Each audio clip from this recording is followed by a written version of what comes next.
सेगांव के श्री राम कथा वाचक मोहन भाई जी को अयोध्या धाम से आमंत्रण पत्र मिला है। सनातन धर्म के लिए बहुत ही स्वर्णिम अवसर आया है जब उनके आराध्य देव मर्यादा पुरुषोत्तम भगवान श्री राम अपनी जन्मभूमि में 501 साल बाद घर वापसी करेंगे।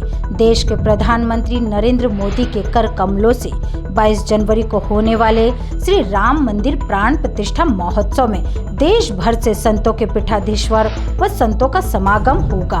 5000 विशेष संतों को श्री राम जन्मभूमि ट्रस्ट की ओर से आमंत्रित किया गया है, जिसमें खरगोन जिले के सेगांव नगर के श्री राम कथा वाचक परम पूज्य मोहन भाई जी को 5000वां आमंत्रण पत्र रविवार को मिला। श्री राम कथा वाचक मोहन भाई जी ने मीडिया से चर्चा में बताया कि जो संत भगवान श्री राम की भावार्थ श्री राम कथा का 100 बार वाचन करता है उसे भगवान के दर्शन का सौभाग्य प्राप्त होता है। मेरे जीवन के 99 कथा सेगांव नगर में अभी चल रही है और भगवान श्री राम का बुलावा आया है। मैं अपने आप को भाग्यशाली समझता हूँ कि देश भर के संतों में मुझे निमंत्रण पत्र प्राप्त हुआ। यह हमारे गांव व जिले के लिए भी गौरवान्वित करने वाला पल है जब हमारे सनातन धर्म के आराध्य भगवान श्री राम अपनी जन्मभूमि पर 501 वर्ष बाद पुनः स्थापित होंगे। इस ऐतिहासिक पल का साक्षी बनने का सौभाग्य प्राप्त हुआ है। बुधवार को अपनी कथा को विराम देकर संत श्री मोहन भाई जी श्री राम जन्मभूमि अयोध्या प्राण प्रतिष्ठा महोत्सव में शामिल होने ढोल ताशों के साथ निकले। जैसे ही आमंत्रण मिला वैसे हृदय प्रसन्नता से भर गया। क्यों कि फलश्रुति रामायण के पाठ की हमने संतों से सुनी थी कि जो 100 पाठ रामायण के कर लेगा उसको राम जी का दर्शन होगा। तो अभी मेरी 99 कथा राम कथा यहाँ से संपूर्ण हो रही है।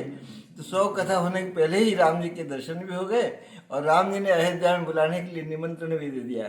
ये मेरे लिए परम सौभाग्य की बात है, मेरे परिवार में सौभाग्य की बात है, मेरे गांव वालों को सौभाग्य की बात है और पूरा हर समय वातावरण हो गया आमंत्रण आने से।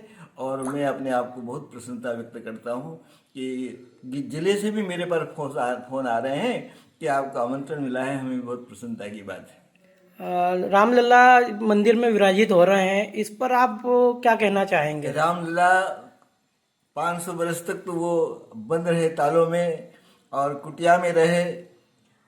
इतनी तड़प थी। मुझे एक ने पूछा भी कि रामलला इतने दिन तक क्यों बन रहे हैं। हमने कहा कि कलयुग में आए हैं भगवान, तो कलयुग के वातावरण को उन्होंने स्वीकार किया। नहीं तो वो जब कलयुग को बना सकते हैं तो क्या मंदिर नहीं तोड़ के बना सकते थे? वो सब कुछ कर सकते थे। लेकिन जिस देश में जिस प्रकार से जिस युग में त्रेता युग में आए तो वनवास हुआ, तो मनुष्य जैसे वनवास भी गए। नहीं तो जो रावण को पैदा कर सकता है तो रावण को मार भी सकता था, वनवास क्यों गए? लेकिन उस युग के प्रभाव से उनको वन जाना पड़ा। कलयुग में जब प्रादुर्भाव हुआ भगवान का, कलयुग में अभी प्रत्यक्ष रामलला है, लेकिन कलयुग का रूप का उन्होंने स्वीकार किया कि कलयुग में हमें भी न्याय पाने के लिए 500 वर्ष लग गए। तो सत्य जीतता है, देर भले ही हो। और इसी कारण से भगवान कुटिया में रहे। और रामलला जब बाहर निकलेंगे तो आप ये देखना कि दिव्य प्रकाश फैलेगा वहाँ पर, और उस प्रकाश में रामलला के प्रत्यक्ष दर्शन लाखों करोड़ों संतों को होंगे जो भी वहाँ पहुँच चुके हैं।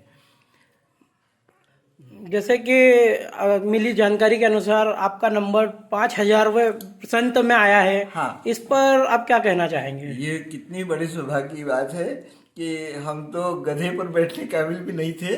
हूँ तो खर को असवार, तो ही नाम गेंद चढ़ायो। लेकिन भगवान के नाम सुमरण करने से, राम नाम कथा करने से 5000 संतों में, उच्च कोटि के संतों में हमारी गणना आखिरी अंक में आई है। 5000 पूर्ण तभी हुए जब हमारा नाम उसमें आया गया। तो बहुत प्रसन्नता की बात है हमें। क्या नाम लिखते हैं आप? मोहन छोटू पाटीदार, और प्यार से लोग भाई जी कहते हैं मुझे, राम कथा वाचक। सेगांव से जय गुप्ता की रिपोर्ट।